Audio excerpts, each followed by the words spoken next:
Joe Morton is giving a tour de force performance as groundbreaking comedian Dick Gregory in Turn Me Loose.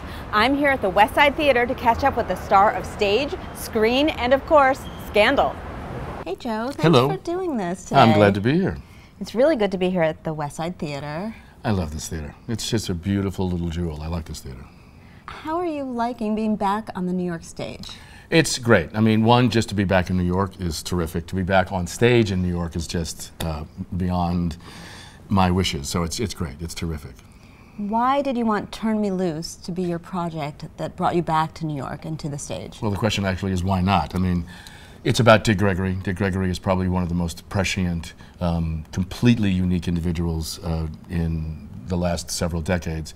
The material that we talk about in the play, we're still talking about today, and he was talking about it 30 and 40 years ago. So he was talking about income disparity, he was talking about racism, he was talking about drugs in our food, he was talking about all kinds of things, and this was 40 years ago. So to do a play that has that kind of hero in it, he's also a man, by the way, for those of you who don't know, who at the top of his career by 1962 was making millions of dollars, and then around the same time he met Medgar Evers and then began to make a shift in his life, and at some point, and I'm guessing it had a lot to do with Medgar Evers' assassination, decided to completely kind of cut off the idea of being the foremost black comedian, making a huge amount of money, very famous, and becoming an activist 24/7, and dedicating his life to the civil rights movement. So let's just clear up for people who might not know who Medgar Evers was. And also, shame on if you don't. Yes, and also how this title came about. Medgar Evers was one of the leaders, especially in Mississippi, of the civil rights movement. He was the first field secretary for the NAACP in Mississippi. And on June 11th, 1963, he was assassinated. And the last 3 words he spoke when he got to the hospital was, "Turn me loose." And that sounds, what you just said, sounds like this is a really heavy show, but there's so much more to it, and there's so much comedy in there. Yes, I think this is a show that will make you laugh, it will make you cry, it will inspire you, it will ask you to go out and sort of become an activist on some small level or whatever level you wish to participate. But yes, there's a lot going on in the play. Are you having fun cracking jokes as Dick Gregory? I am. I have to say that it was my biggest fear in taking the play, that I've never done stand-up before. Stand-up is not exactly an easy thing to do, but on the other side of it, I had, it's a play. I had a great writer, which is Dick Gregory, so the material was great. As long as I figured out how to deliver it, I figured I'd be okay.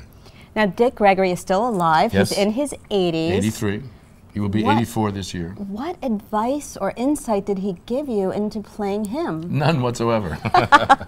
He stayed away from us completely. His idea was to be respectful of the creative process. The first time he even saw the play was opening night on the 19th. And then he came back 2 nights later to see it again. The night that he did come, opening night, he came up on stage after the show and was sort of very, very, very gracious and very complimentary about me and about the play and about the direction, about everything. And then came back the second night and stood out in the lobby and did the same thing. So he gave you a good review? Yes, he did. Okay, we have to talk about the N-word. Sure.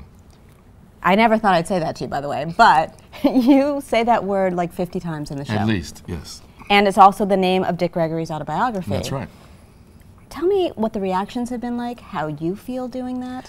Well, I come from a world where that word doesn't exist. My father was in the military and his job was to integrate the armed forces overseas. So that word, in any context, was verboten. I mean, he felt like it was a word that should be banned from the English language.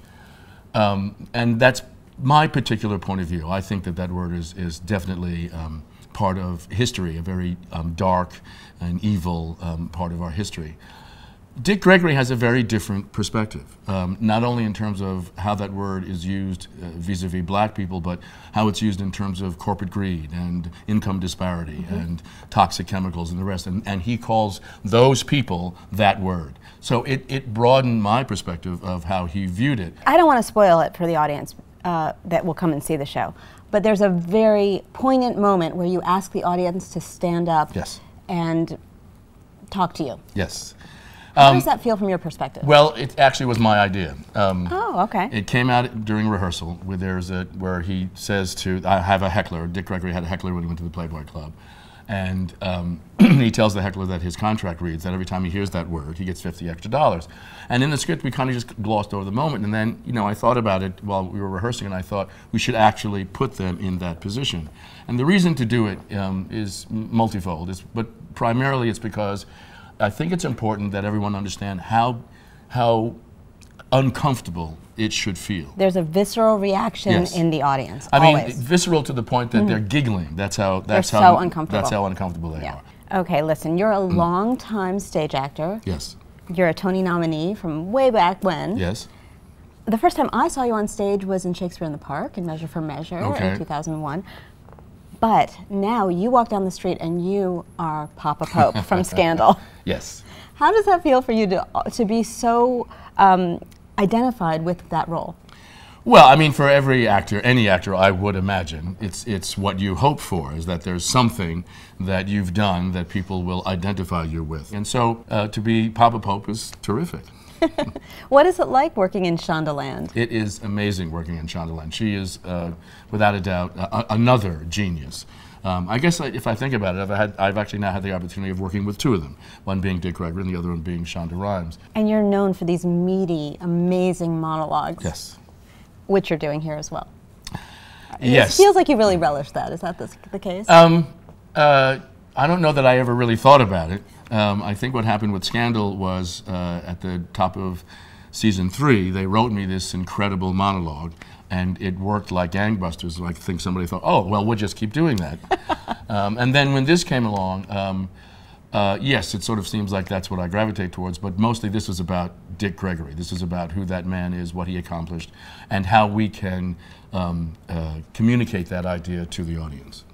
What do you want people to take away? What do you want them to know the most about Dick Gregory? Well, there's lots of things. One, his enormous dedication to the civil rights movement of the 1960s. 2, his genius as a comedian. But 3, I think the play is more of a call to action, that basically we're telling people to sort of try to figure out who they are, and instead of fighting with your neighbor, sort of try to figure out how to make the world just a little bit better by doing something to help them. It doesn't have to be, I think people often think that you have to do something enormous, you know, to help the world, and you don't. You know, taking food to your next door neighbor because you know they need it is really, that's terrific, that's amazing. Would you like to do it on Broadway? I'd love to do this on Broadway. I think Broadway needs this. Do you hear that? Broadway needs this. So there you go. If you have a few $1 million and you want to help us out, anytime. And your co-producer will be John Legend. Yes, that's true. That's right. And the music that you hear at the end of the play is a song that he wrote specifically for the play. How cool is that? It's very cool. Well, thank you for letting us come by today. My pleasure. Thank you. Come see Turn Me Loose. Please come see Turn Me Loose.